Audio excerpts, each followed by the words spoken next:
сіздермен бірге Жетіл тіл орталығы және Айнар Teacher Жетіл шолу айдарымызға қош келдіңіздер.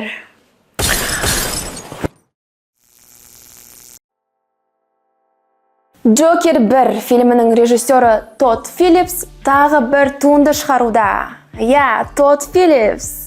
Басты рөлдерді Оскар ең үздік актер номинациясын жеңіп алған Хоакин Феникс және Forbes'та ең ықпалды адам болып тағайындалған Леди Гага сомдайды. Леди Гага. Shocked? So am I. Бір ескерту бар. Бұл видеода спойлерлер болады. Спойлер болған кезде осындай белгі шығады. Біз сіздермен бірге Джокердің тарихы, жаңа Харли Квинн және басқа да қызықты ақпараттар туралы талқылаймыз. Сондықтан бізбен бірге болыңыздар. Жалпы Джокер бірінші фильмін көрген болсаңыздар, қай момент ұнады, соны комментарийға жазып кетсеңіздер. Өте қатты ұнады Джокер бірінші бөлімі, бірінші часті. Ол фильмді қараған кезде мындай Хоббиттағы Билбо Бэггинс бар ғой, сол гоблин мен жұмбақ айтады ғой бір-біріне, сол кезде гоблин түрі сияқты ол бетіп деген сияқты болды. Тут, короче, вставите деп.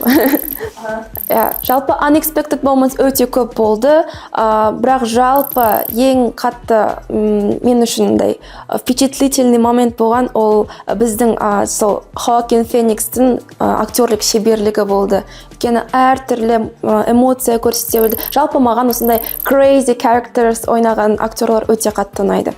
Okay, there are some interesting facts. First of all, бірінші фильм 2019 жылы жарық көрді және оның бокс офисі 1 миллиард 74 миллион 251 мың 311 долларды құраған екен. Жалпы Джокерді ойнау үшін Хоакин Феникс, lost weight. 24 килограммнан құтылып кеткен екен. Және менді таңғалдырған нәрсе ол сол Джокердің рөлін ойнау үшін жалпы көп кітаптар оқыпты. Не туралы десеңіздер, әртүрлі синдромдары бар, аурулары бар адамдарды ойнаған екен. Синдром Туретта деген сияқты. Ал енді бізде PBA деген бір ауру бар. Ол Бюро 247.ru деген сайтта Клинико Мэйоның адамдары, дәрігерлері сол Джокердің нағыз диагнозын айтқан екен. Ол бізде pseudo-bulbar effect деген деп аталады екен. Яғни псевдобульбарный синдром екен. Вот. So, he's such a talented actor, I should say. Енді Джокердің шын есіміне келсек, оның шын есімі Артур Флек екен. Ол жалпы Джокер 1-де неудачниктің, лузердің рөлін ойнайды. Және ол анасымен бірге тұрады, анасы да кішкене ауру екен. Енді okay, it's sad actually. He also worked for Peanut, кім боп, клоун боп.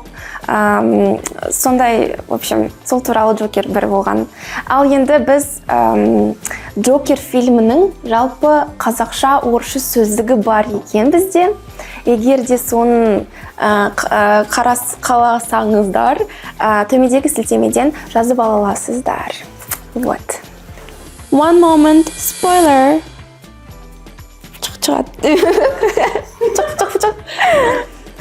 Короче, фильмда ең үлкен бір қателік, мистейк болған екен. Оказывается, о жақта Джокер метрода револьвермен атады екен. Ол револьвердің ішіне тек қана 6 оқ қана сияды екен. Бірақ кинода ол 6 рет емес 8 рет атады екен. Бұл енді қателік екен. Не знали? Мен де білмедім. Револьвер деген екен білмедім. Все. Енді екінші фильмнің өзі негізі октябрьде шығады екен. Не үшін біз оны түсіріп жатырмыз онда? Жалпы трейлер өте көп адамдардың назарын аударған екен. Сондықтан біз трейлерге көшейік.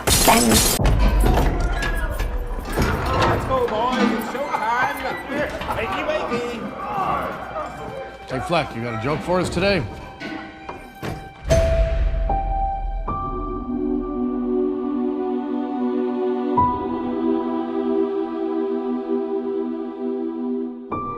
We use music to make us whole, to balance the fractures within ourselves. I'm nobody. I haven't done anything with my life like you have.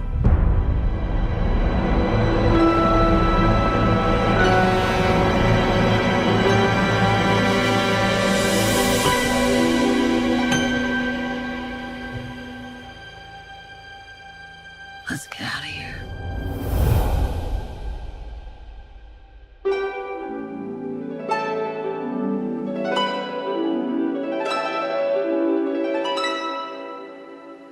What the world needs now is a love, sweet love.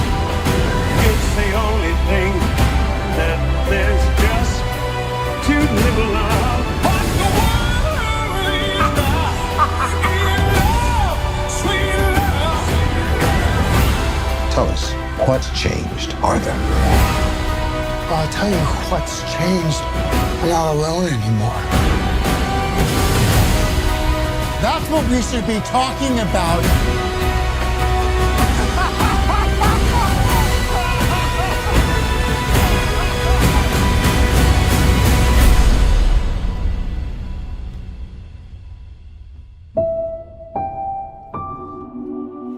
I want to see the real you.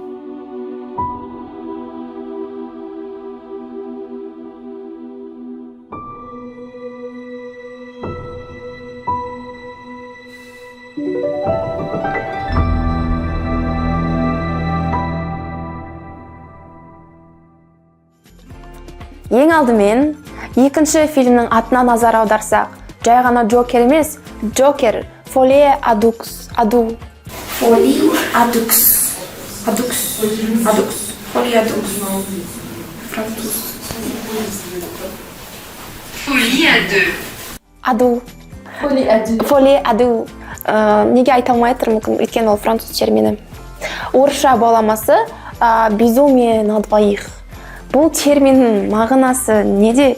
Жалпы бұл термин мағынасы жалпы екі жақын адамның бірінші адамның екінші адамға disorder, mental disorderдің психикалық ауытқулардың берілуі.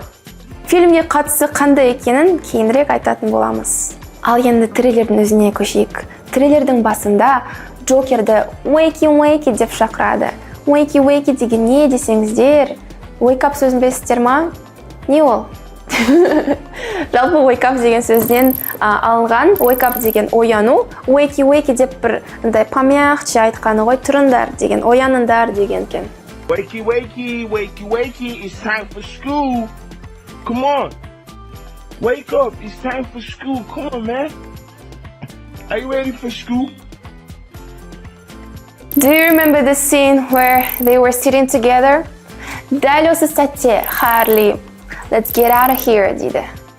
Out деген түсініздер ма не екенін? Негізі бұны білесіздер. Бұл out of дегенді білдіреді. If you want to sound American, out of демей out деп айтыңыздар. Let's get out of here. Variety.com айтады. The Clown Prince of Crime and Harley Quinn want you to know that what the world needs now is love. Love. Окей. Трейлерде көргендей, бізде доктор Харли Квин және Джокер бір-біріне ғашық болады. Yeah, so they fell madly, deeply in love with each other. So that's why олар қашпақшы болады. Бағана біз Фоле Аду туралы айттық қой. Енді біз Джокердің mental disorder бар екенін білеміз ғой. Енді ол доктор Харли Квинмен екеуі бірге қосылып бір-біріне ғашық болады. Сондықтан Джокердің mental disorder'ы Харли Квинға ауыспайды, таралады дегенше беріледі. Сондықтан олар екеуі бірге mental disorder болып, в общем, crazy болып кеткен. Сол үшін бізде Джокер Фоли Аду деп аталады фильм. I'm nobody. I haven't done anything with my life like you have. дейді Харли Квинн. Ол өзінің ешкім емес екенін және Джокер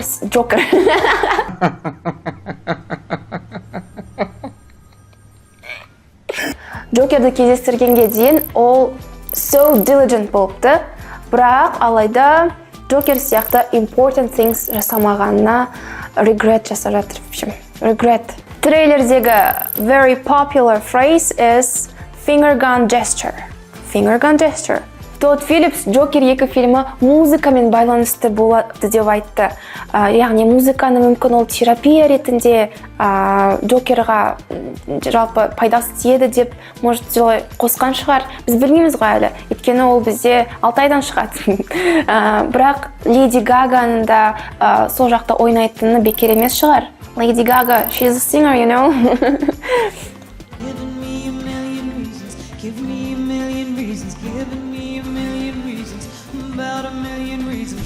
Адамдардың көбісі неге Марго Робби ойнамайды, неге Леди Гага ойнайды деп сұрақ қойды. Бірінші себебі, менің ойымша, ол мюзикл болғандықтан және Леди Гага бізде сингер болғандықтан шығар. Ал екінші себебі, ол бізде Харли Квинн, яғни Марго Роббиның ойнағаны және қазір Леди Гаганы ойнайтын ол мүлдем басқа.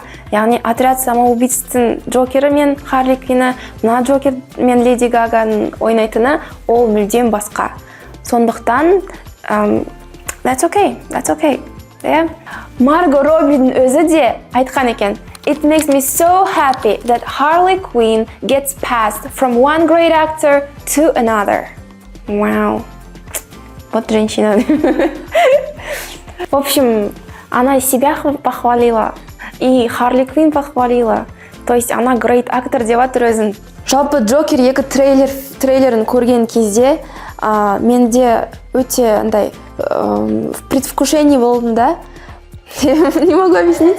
Ну, в общем, басқа фильмдердің трейлерін қараған кезде олар барлығын көрсетіп тастайды да, и уже қызықсыз болып. А мұнда вроде бы все показали, а вроде бы и нет. И андай одан ары көруге кезет да. Так что, не знаю, шыққан кезде сразу премьерасына бармасақ болмайды.